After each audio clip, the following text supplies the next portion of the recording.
Great morning, holy brothers and sisters. On this Weightlessness Wednesday of May 9th, the 24th of Iyar, it is also the 39th day of the Omer for those counting, and today's lesson in the Kitzur Likutei Moharan will be called Hisbodidus Hiatus, teaching number 104. This lesson explains the reason why the Midrash states that because Moshe called the tribes of Gad and Reuben a band of sinful men, he was punished by having his grandson worship the idol of Micha.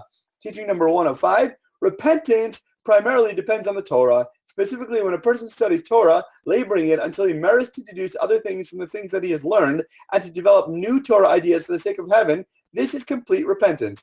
Then this person returns and binds all the letters and the letter combinations that are in his portion from the totality of the worlds back to their root and to their place.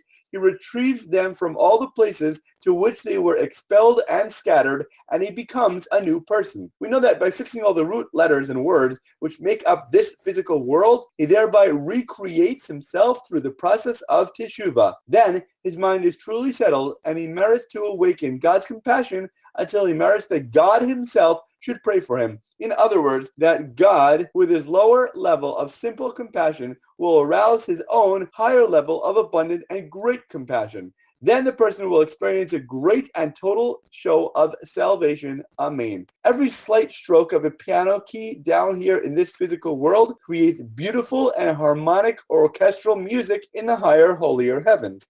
Teaching number 106. When a person is in a state of constricted consciousness, he must strengthen himself and strive to come to a state of expanded consciousness. Then, when he reaches a state of expanded consciousness, all the strict judgments are mitigated and he draws divine loving kindness and compassion upon himself. If, however, he is unable to come to expanded consciousness on his own, then the solution for him is to teach others wisdom. In this way, his consciousness will also be awakened. This idea is that by helping others, we are, in a sense, also helping ourselves. Teaching number 107. When the evil inclination rises up against you to tempt you to haughtiness and to think that you are already in the category of the tzaddik who rules with the fear of God from 2 Shmuel 23:3, and that God's will, so to speak, is in your hands, since we are taught who rules over me, the tzaddik, Moed Katan 16b, then you must employ this very same claim as its own response and say, how can I possibly rule when I am haughty and proud and God does not dwell with me? As our sages of blessed memory said, from Erchen 15b and Sota 5a. We're never done working in this world. We have to recognize that we have to keep striving as we can keep climbing higher on that spiritual ladder. Teaching number 108, when a person is praying with the proper attachment to God, or when he secludes himself to speak with God in Hisbodidus with the proper feeling, and in the middle he falls from his level, this is brought about by a flaw in his faith.